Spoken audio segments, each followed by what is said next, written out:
I'm Veronica Dudo. Tonight on EWTN News Nightly, immigration halt. The Trump administration targets 19 countries in its latest move. Who's affected?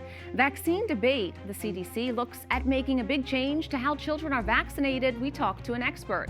Plus, a season of waiting. Father Mike Schmitz joins us today to tell us how to get the most out of this Advent season. These stories and more tonight. From EWTN, the Global Catholic Network, this is EWTN News Nightly. Thank you for being with us on the Feast of St. Sabas. Our top story tonight. President Donald Trump draws the eyes of the soccer world to the Kennedy Center in Washington, D.C., the 2026 FIFA World Cup draw taking place today. The hugely popular tournament will be played in the U.S., Mexico, and Canada next June and July. A record 64 nations will participate to determine which 48 teams will take the tournament field next summer. The World Cup also gives President Trump a chance to put the U.S. and his administration's policies on display before a massive global audience. White House correspondent Owen Jensen reports. Owen. Veronica, good evening to you. President Donald Trump is no stranger to having huge audiences watch him on television. And at the World Cup draw, he was once again taking center stage. He left wearing a medal around his neck and shared some laughs with world leaders. The draw ceremony for the 2026 FIFA World Cup. President Donald Trump addressing fans, athletes, and world leaders. And I think you're going to have an event the likes of which maybe the world has never seen. Based on the enthusiasm that I've seen, I have never seen anything like it. He also gave a shout out to America's neighbors. We've had a tremendous relationship, working relationship with Canada. We have our Prime Minister of Canada there, and we have our President of Mexico. And we've worked closely with those two countries. At one point up on stage, President Trump standing alongside Mexican President Claudia Sheinbaum and Canada's Prime Minister Mark Carney, sharing a fun, lighter moment while selecting balls and holding up the names of their respective countries. This is shocking. United States of America! Soccer, for the moment, kicking away intense month-long debates and battles among the three over trade, tariffs, and immigration, even taking a smiling selfie together. Thank you very much. Let's go. President Trump was also awarded a new Peace Prize from FIFA, soccer's governing body, in recognition of his exceptional and extraordinary actions to promote peace and unity around the world. The award coming while his administration has worked to end conflicts in the Middle East, Africa, and Ukraine. Well, thank you very much. This is truly one of the great honors of my life. While at the same time, the administration on the attack against narco-terrorists, blowing up alleged drug boats, and warning of land strikes to stop illegal narcotics from entering the U.S. And while the U.S. tightens immigration policies and clamps down on illegal border crossings, it's working to ensure fans from other countries get expedited visas so they can attend next summer's tournament. President Trump also told reporters ticket sales for the World Cup have been record-setting. Now tonight, he and the First Lady will attend a concert by Italian tenor Andrea Bocelli, known for his golden voice. At the White House, Owen Jensen, EWTN News Nightly. The Trump administration is now reducing the period of time that work permits are valid for refugees, asylum seekers, and other immigrants granted legal protections in the United States. In addition, it's halted immigration applications from 19 countries, including requests for green cards. It's all part of sweeping immigration changes in the wake of the ambush shooting of 2 National Guard troops last week in Washington, D.C. Capitol Hill correspondent Eric Rosales has the latest. Eric. Well, good evening, Veronica. Minneapolis, Minnesota. Well, that's the latest flashpoint for ICE crackdowns against alleged illegal migrants. President Donald Trump back in June announced a travel ban against 12 countries and partial restrictions against 7 others after the firebombing attack in Colorado. And just recently, President Trump said that he doesn't want Somalis in the U.S. The Somalians should be out of here. They've destroyed our country. And all they do is complain, complain, complain. Minnesota has the largest Somali population in the U.S. with over 80,000 in the Twin Cities area alone. Many are American citizens. Congresswoman Ilhan Omar, a Somali refugee, represents a large Somali community. and says the president is encouraging violence. There's so many people that have been incarcerated over the years that have been encouraged by the president's words. And so there is fear for Somalis, not just in Minnesota, but across the country, that some of these people might attack and harm them. Other Democrats agree. We are going to stand up for law-abiding immigrant families and communities who have been under assault by Donald Trump and the so-called Secretary of Homeland Security. The directive also applies to other countries, including Afghanistan. Republicans say thousands of them weren't properly vetted during President Biden's botched withdrawal from the country. They point to the charged shooter of the 2 National Guardsmen as an example. Until we can actually vet people coming into the country, then they shouldn't be allowed to enter into the country. We know after that disastrous Afghanistan withdrawal, we had a lot of those people coming out of Afghanistan that weren't truly vetted. Not only the 12 million, use whatever figure you want, that came in illegally under Joe Biden, the unvetted Afghans that we flew into the United States. So all of these programs, he has said 19 countries he's going to stop immigration from, period. U.S. bishops issued a statement today calling on public officials to treat refugees with dignity and refrain from using insulting language. They said in part, quote, "May we recognize the rich gifts that neighbors from diverse cultures bring to our communities." Some House Republicans want a complete border crackdown. Texas Congressman Chip Roy has a bill to freeze all immigration until a complete overhaul of the U.S. immigration system takes place. The bill would also vet people for their adherence to Sharia law, which guides Muslim daily life.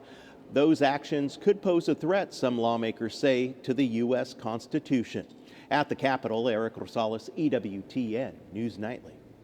The Supreme Court has just agreed to hear a major constitutional challenge to one of President Donald Trump's key immigration policies, his order on birthright citizenship. The president's executive order, which is the first of his immigration policies to reach the high court for a final ruling, seeks to deny automatic American citizenship to children born in the U.S. whose parents are either in the country illegally or here temporarily. While a lower court already struck down the restrictions, they have not yet taken effect in the country. The justices will hear the case this spring, and a definitive ruling is expected by early summer. The landmark decision could redefine more than a century of American citizenship law. For decades, the Centers for Disease Control and Prevention has recommended every child receive a first dose of the hepatitis B vaccine shortly after birth. Today, that changed despite fierce opposition from medical groups. The Advisory Committee on Immunization Practices voted to recommend the vaccine only for those babies whose mothers test positive for the disease. The measure passed by a vote of 8-3. For other babies, parents can decide with their doctors whether they should get the shot or not. Joining us to talk more on this issue is Dr. William Schaffner, professor of medicine at Vanderbilt University Medical Center. Dr. Schaffner, thank you so much for joining us. Good to be with you, Veronica. Sure.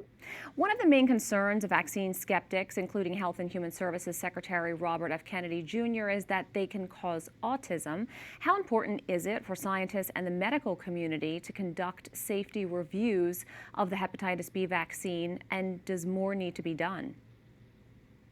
Well, we've been giving this birth dose of hepatitis B vaccine since 1991. So now millions and millions of babies have been vaccinated, and our program has been so successful that other countries are now adapting it also, including to the north of us, some of the provinces of Canada. Why are we messing with success? It's not really clear, because there have been no safety issues that have come up, and we monitor the safety of our vaccines very, very carefully. So many of us are concerned that now both parents and medical providers will be confused. You know, parents have always been able to decline vaccination if they wish. And I think now many children will have the consequences of infection acquired during birth. And that's very unfortunate. It's like turning back the clock. Parents are able to still get this shot for their children if they work with doctors? Absolutely. The shot will still be available. And I think the American Academy of Pediatrics and the American College of Obstetricians and Gynecologists will continue to recommend the birth dose, as does Dr. Bill. So what is the recommended schedule for vaccines for children, and what is the medical argument for getting those immunizations? Well, obviously, we have a whole array of baby shots that are now being given.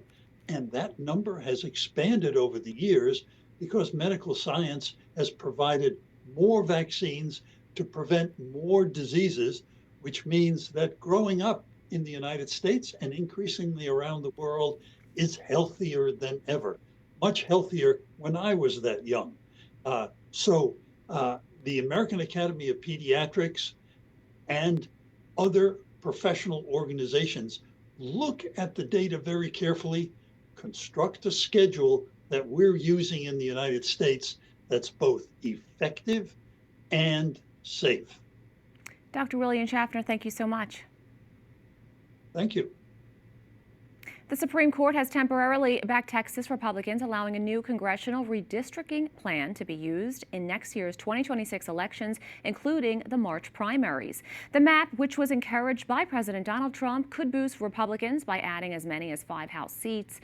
This decision put on hold a lower federal court ruling that had blocked the map, finding it might violate the Constitution by discriminating based on race. The Supreme Court granted an emergency request to Texas because of the approaching primary deadlines. A Virginia grand jury rejected the Justice Department's renewed attempt to re-indict New York Attorney General Letitia James on mortgage fraud charges.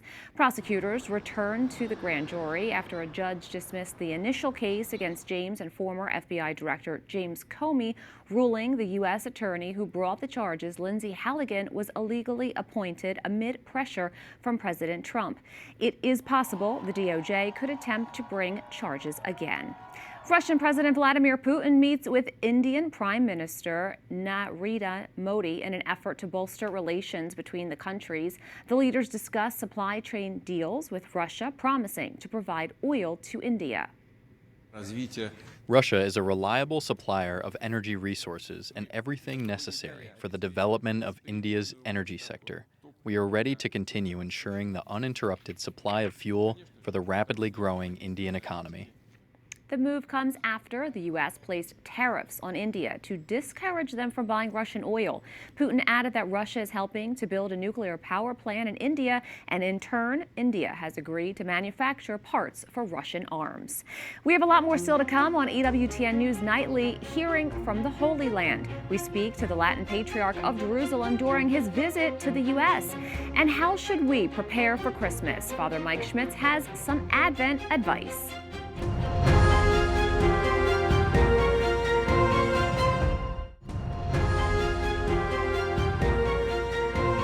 On October 7th, 2023, Hamas launched a brutal terrorist attack on Israel where more than 1,200 people were murdered and 254 others taken hostage. That attack sparked a war that lasted more than 2 years. Shortly after the conflict began, Cardinal Pier Battista Pizzaballa offered himself to Hamas in exchange for Israeli children taken hostage. In an interview, the National Catholic Register's senior editor, Jonathan Liedl, asked the Latin Patriarch of Jerusalem about that moment. I was asked about this and I answered, of course, very genuinely. I said, yes, of course. I don't understand why this created so much attention, created such an attention, because this is what any pastor should do, give your life for a flock, for your people, the people you love. I mean, I am a consecrated person. I gave my life to God, so my life doesn't belong to me. And to donate the life is part of my vocation and all what I am. I don't see why this should be. I'm not a hero. I don't feel I'm a hero. I'm just I feel that this is part of my duty. You said earlier that in order for there to be peace, there needs to be justice. And in order for there to be justice, there needs to be truth. There was a letter of Pope John Paul II after 11 October, 9/11. September, yeah. He said, there is no peace without justice, no justice without forgiveness. It has also been mentioned by Pope Leo in Lebanon recently. I add also truth, of course. Yes, the topic of forgiveness, I've heard you speak before about forgiveness and how it's a difficult subject, even for Christians in the Holy Land, because of generations of conflict and violence. How can you preach forgiveness to a people who have experienced such long-seated and deep conflicts? We have to distinguish the personal level and the community level. They are not the same. At personal level, we have a lot of examples of people that even in the midst of the highest injustice, they are ready to forgive, which is wonderful. And we need this example to remind us where we have to go as Christians. But at community level, the dynamic is different because you need also time. You need also period of healing. You need also moment of truth. Otherwise, forgiveness doesn't mean justify the evil is done. But we have to forgive it, but doesn't justify. So the dynamics are totally different. And these relations, justice and forgiveness, is very complex. It's very difficult, very painful, especially in Holy Land, where to talk now about forgiveness means I'm justifying the bad things that people are doing. I don't want to justify. So at the same time, without forgiveness, these problems will never be solved. Netflix has just announced a massive deal to acquire Warner Brothers Discovery for $72 billion. This mega merger brings together two industry titans, combining Netflix's streaming dominance with Warner's legacy studio power. Netflix will now own huge properties including HBO Max, DC Studios, and the classic Warner Brothers film and TV library. The combined company will unite Netflix hits like Stranger Things and Squid Game with Warner's vast catalog. The total enterprise value of this cash and stock deal is $82.7 billion. Experts say the merger is a game changer for on-demand content.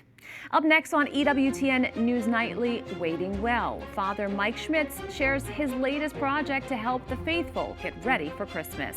Plus, the Vatican unveils this year's Christmas tree. Can you guess just how tall it is?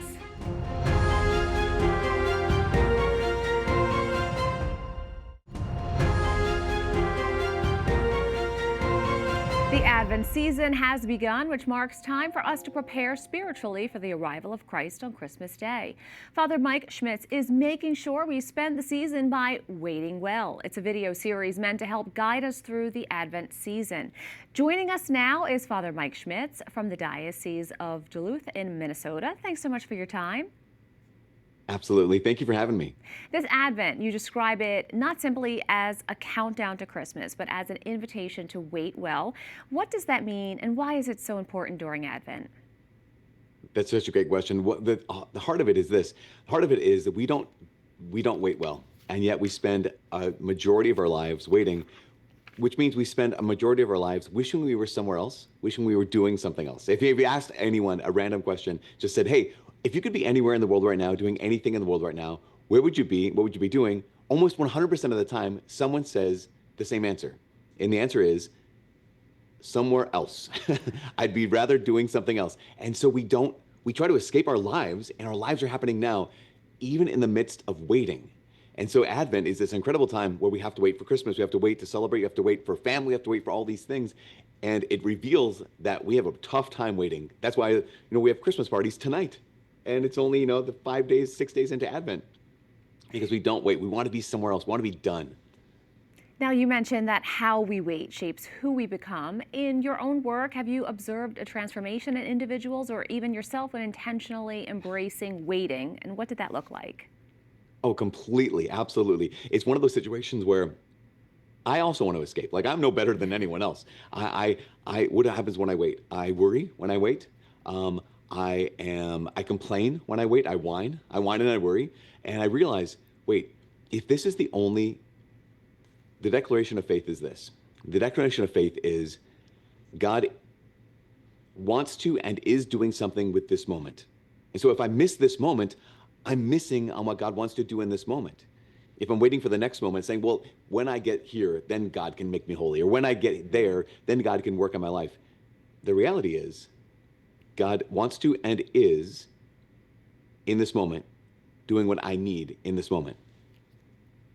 You highlight the importance of preparing our hearts to meet Christ in the manger. How does this help shift focus from, as you were talking about, those external Christmas celebrations and more towards encountering the person of Christ?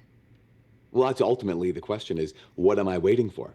I mean, because I could just be waiting for the presents. I could, as a kid, I was waiting for Christmas break. I was waiting for time with my cousins to come up, spend time with family. Or am I waiting for nostalgia? I mean, that's another thing. Even as Catholics, even people, we really love Jesus. And yet at the same time, I know how I want Christmas Mass to feel. Like, I know how I want that day to feel.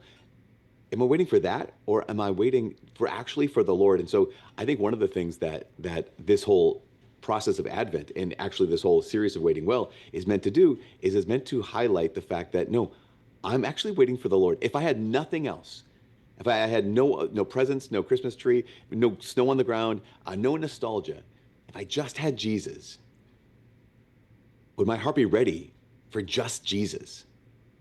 And I think that's what this season's about. If it's not too late to join your series, where can people find the videos?